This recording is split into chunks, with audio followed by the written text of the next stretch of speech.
নমস্কার, Surajit academy YouTube চ্যানেলে আপনাকে স্বাগত জানাই এবং যারা ফেসবুক থেকে দেখছেন আপনাদেরকেও স্বাগত জানাই। এই মুহূর্তে পশ্চিমবঙ্গ সরকারের নারী ও শিশু উন্নয়ন সমাজ কল্যাণ দপ্তরের মাধ্যমে একটি নোটিফিকেশন প্রকাশ করা হয়েছে অন্নপূর্ণা যোজনা বিষয়ে। আপনারা এতদিন অন্নপূর্ণা যোজনা নিয়ে যা কিছু খবর শুনেছেন, সেই খবরের একটি নোটিফিকেশন প্রকাশ করা হয়েছে, যেটা সরকারিভাবে জানানো হয়েছে, যা আপনাদের প্রত্যেকের জেনে রাখা অত্যন্ত প্রয়োজন। আমি গতকালকের এই বিষয়ে একটি প্রতিবেদন করেছিলাম। আজকের আমি পুরো বাংলায় সেই নোটিফিকেশনটি প্রকাশিত হয়েছে বাংলাতে। আমি আপনাদেরকে পাশের স্ক্রিনে সেই বাংলা নোটিফিকেশনটি আমি আপনাদের জন্য রাখবো এবং নোটিফিকেশনে কি বলা হয়েছে তার বিস্তারিত আলোচনা করব। অতএব এই অন্নপূর্ণা যোজনাতে কারা আবেদন করতে পারবেন, কারা আবেদন করতে পারবেন না, যারা পুরনোরা আপনাদের কি করতে হবে, নতুনরা কবে থেকে আবেদন করতে পারবেন, এবং অন্নপূর্ণা ভান্ডারের জন্য কারা আপনাদের তথ্য ভেরিফিকেশন বা যাচাই করবেন, কিভাবে যাচাই হবে এবং কবে থেকে আপনারা টাকা পাবেন, সমস্ত বিষয়ে একেবারে সরকারি বিজ্ঞপ্তি আমি আপনাদেরকে দেখাবো, যেটাতে অন্নপূর্ণা ভান্ডারের সমূহ বিষয় এই মুহূর্তে কিন্তু নোটিশ আকারে, বিজ্ঞপ্তি আকারে সরকারি দপ্তর থেকে প্রকাশ করা হয়েছে। আমি আপনাদেরকে সেই নোটিফিকেশনটি পড়ছি এবং পুরো বিষয়টাকে আমরা বিস্তারে আপনাদেরকে বোঝানোর চেষ্টা করছি। দেখুন, প্রথমে একেবারে ওপরে লেখা রয়েছে যে পশ্চিমবঙ্গ সরকার মহিলা ও শিশু উন্নয়ন এবং সমাজ কল্যাণ দপ্তর দ্বারা এই নোটিফিকেশনটি প্রকাশ হয়েছে এবং ডান দিকে লক্ষ্য করুন 19/5/2026 তারিখেই এই নোটিফিকেশনটা প্রকাশ করেছে সরকার। বিজ্ঞপ্তির শুরুতে কি বলছে দেখুন, পশ্চিমবঙ্গের গভর্নর মহোদয় অন্নপূর্ণা যোজনা প্রকল্পের সূচনা করতে পেরে আনন্দিত, যার লক্ষ্য রাজ্যের মহিলাদের মাসিক আর্থিক সহায়তা প্রদান করা। এই প্রকল্পের অধীনে প্রতি মাসে 3000 টাকা আর্থিক সহায়তা প্রদান করা হবে, যা নিযুক্ত শর্তাবলীর ভিত্তিতে প্রদান করা হবে। অতএব এই যে অন্নপূর্ণা যোজনা আপনারা যারা পাবেন বলে মনে করছেন, যারা পুরনো যারা নতুন, তাদের জন্য তিনটি শর্ত দেওয়া হয়েছে সরকারিভাবে।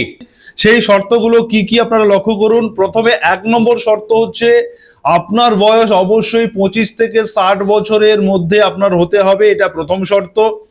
দ্বিতীয় শর্ত, তিনি কোনো স্থায়ী সরকারি চাকুরিজীবী নন, মানে কোনো স্থায়ী বা পার্মানেন্ট চাকরি করেন এমন হওয়া যাবে না, এবং তার সঙ্গে সঙ্গে কোনো নিয়মিত বেতন পান, পেনশন পান কেন্দ্র বা রাজ্য সরকার থেকে, বা সরকারি সংস্থার হতে পারে, পঞ্চায়েত পুর সংস্থার হতে পারে, স্থানীয় সংস্থা হতে পারে, শিক্ষাক্ষেত্রে হতে পারে। অতএব বিভিন্ন দপ্তরে সরকারি হতে পারে এবং সরকার অনুমোদিত হতে পারে যে নিয়মিত বেতন পাচ্ছেন এবং স্থায়ী কর্মী, স্থায়ী চাকরি করেন এমন যদি হয়ে থাকেন, তাহলে কিন্তু তিনি আবেদন করতে পারবেন না। তার মানে এখানে একটা প্রশ্ন থেকে যাচ্ছে যে যিনি চাকরি করেন তিনি পাবেন না, তিনি আবেদন করতে পারবেন না, কিন্তু তার বাড়ির লোক, বাড়ির যে কোনো মহিলা যদি 25 থেকে 60 বছরের মধ্যে হয়ে থাকেন, তিনি আবেদন করতে পারবেন। এখানে কিন্তু ফ্যামিলি ইনকামের কথা বলেনি, বা বাড়িতে চাকরিজীবী কেউ থাকলেই বাড়ির অন্য মেম্বাররা আবেদন করতে পারবেন না, এমনটা কিন্তু বলেনি। সেই কারণে যিনি চাকরি করেন, যিনি নিয়মিত বেতন পান, তিনি শুধুমাত্র আবেদন করতে পারবেন না। এছাড়া বাড়ির যে কোনো মহিলা যোগ্য থাকলে আবেদন করতে পারবেন। 3 নম্বরে বলা হচ্ছে তিনি আয়কর প্রদানকারী নন, অতএব তিনি যে ইনকাম ট্যাক্স দেন এমনটা যেন না হয়, তাহলে কিন্তু তিনি আবেদন করতে পারবেন না। এই 3টে হলো প্রধান শর্ত। এবারে এখানে কিছু গুরুত্বপূর্ণ বিষয় রয়েছে, যেটাকেও আমরা শর্তের মধ্যেও ধরতে পারি, যেগুলো না হলে, যেটা নিয়মের বাইরে হলে আপনি পাবেন না।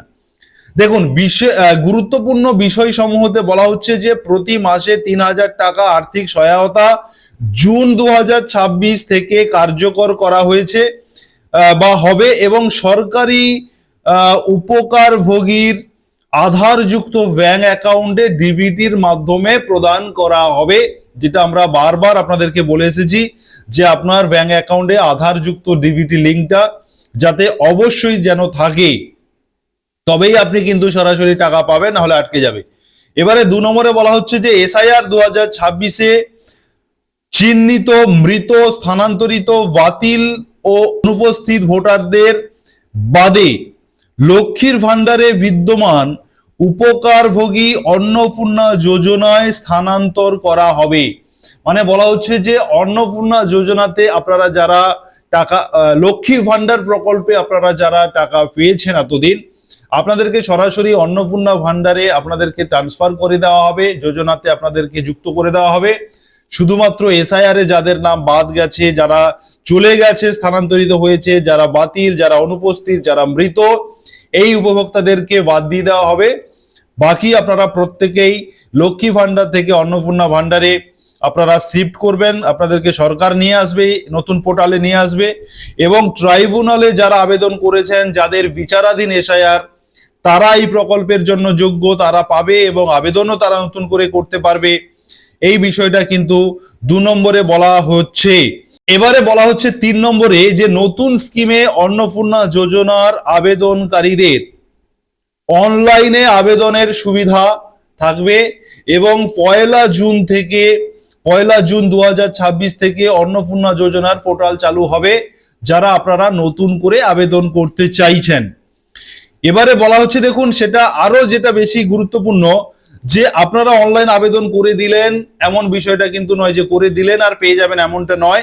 এটা বিভিন্ন লোকেশন ওয়াইজ আধিকারিকরা যাচাই করবেন, ভেরিফিকেশন করবেন। বলা হচ্ছে যে অন্নপূর্ণা যোজনার অধীনে প্রাপ্ত সমস্ত আবেদন যথাযথভাবে সরকারি আধিকারিকরা যাচাই করবেন। যাচাইকরণের শেষে গ্রামীণ অঞ্চলের ক্ষেত্রে বিডিও, শহরে অঞ্চলের ক্ষেত্রে এসডিও যোগ্য আবেদনকারীদের তালিকা প্রকাশের সুপারিশ করবেন। মানে যাচাইকরণ হয়ে যাওয়ার পরে যারা গ্রামীণ এলাকাতে থাকেন, পঞ্চায়েত এলাকাতে যারা বসবাস করেন, তাদের ক্ষেত্রে ভিডিও অফিস সুপারিশ করবেন, তালিকা প্রকাশ করবেন। এবং যারা শহরে বা আরবান এরিয়াতে যারা থাকেন, আপনাদের ক্ষেত্রে এসডিও দপ্তর থেকে, এসডিও অফিস থেকে সুপারিশ হবে। এছাড়া গ্রামীণ অঞ্চলের ক্ষেত্রে জেলা পরিষদ এবং শহরে অঞ্চলের ক্ষেত্রে কলকাতা মিউনিসিপ্যালিটি কর্পোরেশন দ্বারা সম্পন্ন করা হবে। অনুমোদিত তালিকা অন্নপূর্ণা যোজনার পোর্টালে আপলোড করে দেওয়া হবে। অতএব যাদের নাম ভেরিফিকেশনে যারা অ্যাপ্রুভড হবেন, তাদের নাম অন্নপূর্ণা যোজনার যে পোর্টাল ওপেন করা হবে 1 জুন থেকে, সেই পোর্টালে দিয়ে দেওয়া হবে। এমনটা কিন্তু সেই তালিকা প্রকাশ করে দেওয়া হবে, আপনারা অনলাইন ভেরিফিকেশন করে নিতে পারবেন। এবারে এখানে আপনাদেরকে বলে রাখি, এটা হলো টোটাল সরকারি গাইডলাইন, সরকারিভাবে এই গাইডলাইন দেওয়া হয়েছে। এই নিয়মের বাইরে কোনো কিছুই নয়, এই নিয়মের মধ্যে সীমাবদ্ধ থাকতে হবে আপনাদেরকে। এবং তার সঙ্গে সঙ্গে যারা নতুন করে আবেদন করতে চাইছেন অন্নপূর্ণা যোজনাতে, 1 জুন থেকে পোর্টাল ওপেন হলে আমি সুরজিৎ একাডেমি ইউটিউব চ্যানেল এবং ফেসবুক চ্যানেলের মাধ্যমে কিভাবে আপনারা সঠিকভাবে আবেদন করবেন, নির্ভুলভাবে আবেদন করবেন, কিভাবে আবেদন করলে আপনাদের তথ্য এক চান্সে ভেরিফাইড হয়ে যাবে, সমূহ প্রসেস নিয়ে আমি ভিডিও আনবো। আপনারা সাবস্ক্রাইব করুন, ইউটিউব থেকে দেখলে, ফেসবুক থেকে দেখলে ফলো করুন। এবং এই ভিডিওটি আপনারা প্রত্যেকে নিজেদের ফেসবুক প্রোফাইলে শেয়ার করে দিন। অত্যন্ত গুরুত্বপূর্ণ ভিডিও আপনাদের জন্য, কিন্তু নতুন পোর্টাল ওপেন হলে আমি সবার প্রথম আপনাদের জন্য ভিডিও আনবো।